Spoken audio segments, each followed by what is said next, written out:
أهلا بيكم.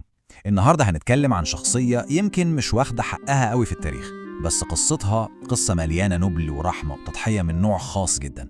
هنتكلم عن السيدة سودة بنت زمعة. خلونا نعرف حكايتها.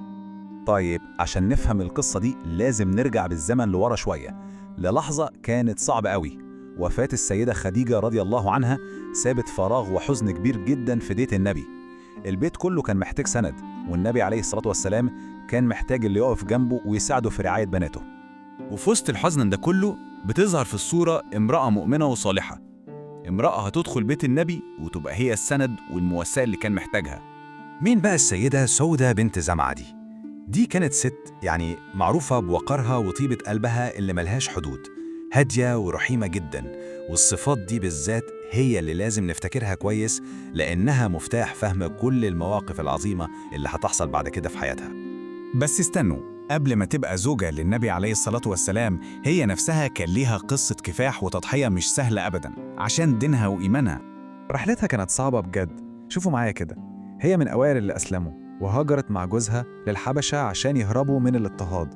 تخيلوا الغربة والتضحية دي، والمصيبة الأكبر إن جوزها يتوفى هناك ويسيبها لوحدها تماماً، أرملة في بلد غريبة من غير أي حد. وهنا بقى بيجي الموقف اللي بيبين عظمة النبي.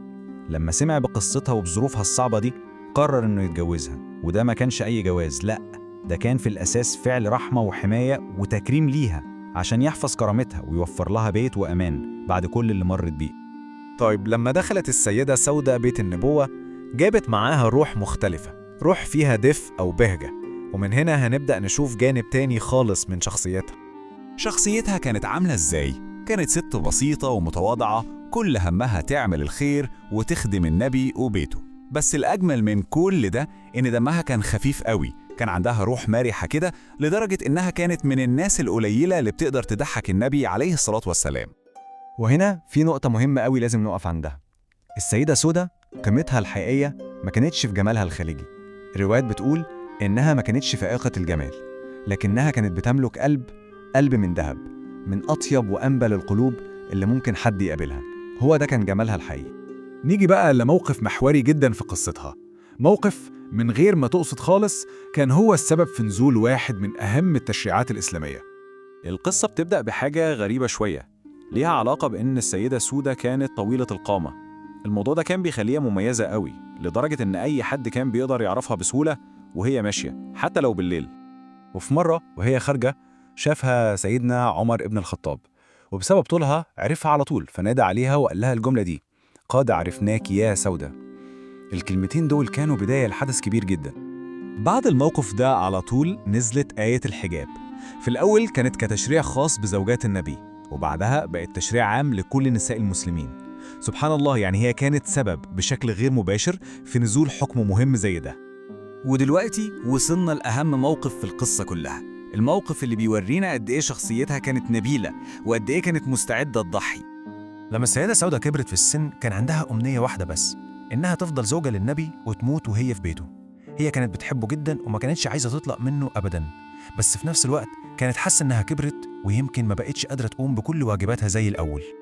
وهنا بقى عملت حاجة تلخص كل حاجة عنها، راحت للنبي وقدمت تضحية من قلبها، اتنازلت عن يومها وحقها في المبيت ووهبته بكل رضا للسيدة عائشة حبا في رسول الله. شوفوا عظمة الموقف ده. اللي عملته ده مش مجرد تنازل وخلاص، لأ، ده معناه إن قلبها كان طيب لدرجة إنها فهمت حب النبي للسيدة عائشة وقدرته، ومعناه إن أخلاقها كانت نبيلة لدرجة إنها حطت سعادتها هو قبل حقها هي. تضحية هدفها الأول والأخير هو إن بيت النبي يفضل هادي ومليان حب. وفي آخر رحلتها على الأرض سابت وراها إرث عظيم، إرث من الطيبة والتقوى مش ممكن يتنسي.